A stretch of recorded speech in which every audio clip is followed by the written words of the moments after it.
大家好，歡迎收睇夜馬強心針。今日係5月29號，帶俾大家兩場5月31號沙田草地 B 跑道嘅精選貼士。咁我哋喺睇貼士之前，照舊都係睇一睇我哋上次貼士嘅結果先啦。強哥交俾你哋。Hello， 大家好。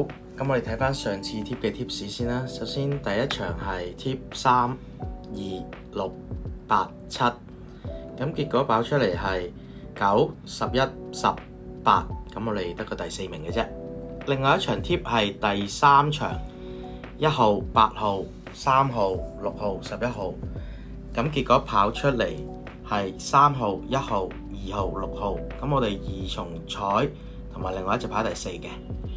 係啊，咁如果幫到手嘅話咧，大家記得撳個訂閱掣同埋 like 我哋，支持我哋繼續冇廣告咁樣出片啦，多謝晒。好，咁我哋睇翻今次嘅賽事咧，跑5月31號沙田 B 欄賽事。首先第一場精選會係第3場4班1200米，咁我哋睇下步速先啦。我預計就會正常嘅。咁睇下呢場放頭嘅馬應該會係天天灑落啦。咁天天灑落前速應該係最快嘅。咁百威多贏都有前速嘅本身。天福呢兩場都跟前跑，咁所以步速應該起碼都有正常嘅。好，我哋揀馬，首先揀1號和道風。呢隻3歲馬咧跑咗3場，咁全部都入前4名嘅。上次出閘嘅時候咧就遇到意外有碰撞，咁所以佢就慢咗閘，但最後佢都追翻個第4名嘅。上次跑黏地，隻馬亦都未必係最好嘅。今次只要出閘順利，應該可以贏翻一場噶。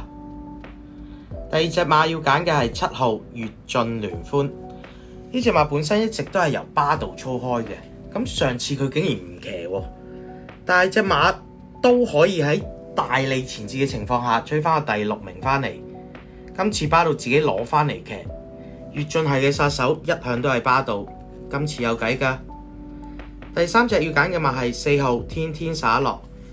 呢隻馬贏嘅2次咧都係泥地嘅賽事嚟嘅，但係隻馬上季2次都喺沙田嘅1200米曾經拍過位置㗎。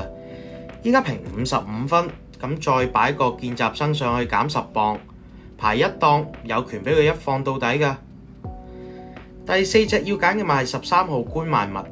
隻馬上星期先跑完4班1400米嘅賽事，但係隻馬本身呢，後面全程都係跟馬跑，完全冇空位上過嚟㗎，可以當冇跑過啦。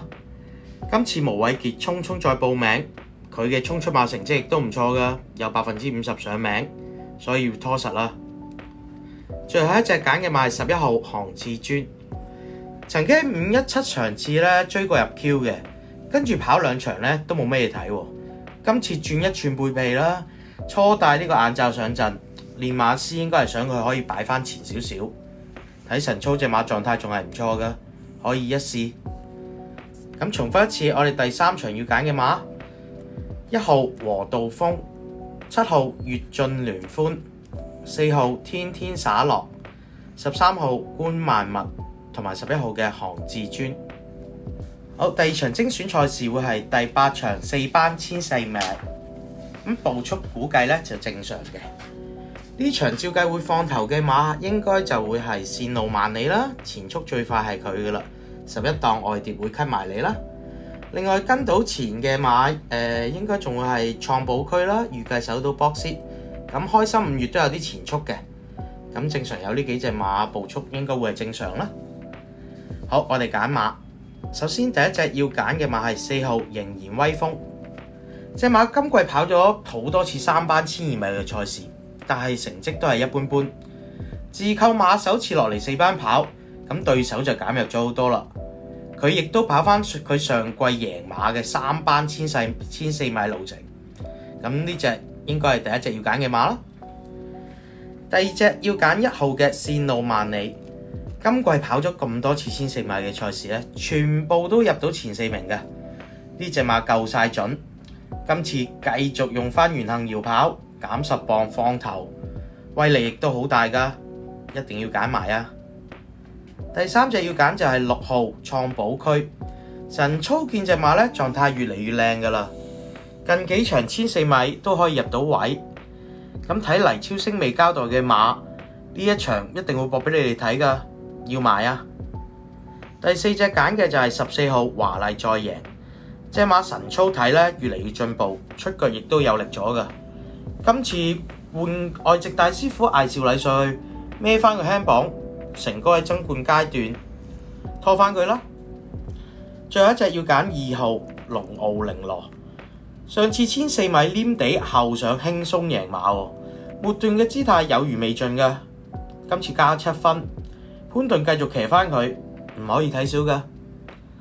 第8場我哋要揀嘅馬係4號仍然威風、1號線路萬里、6號創寶區、14號華麗再贏同埋2號嘅龍傲玲瓏。好，咁啊，今日係咁多啦。咁啊，提提大家咧，星期日咧就係最後一次跑日頭馬噶啦，之後咧都會跑翻黃昏馬嘅。咁啊，祝大家贏多啲，祝大家好運，記得 like、subscribe、訂閱我哋嘅頻道，多謝晒，拜拜。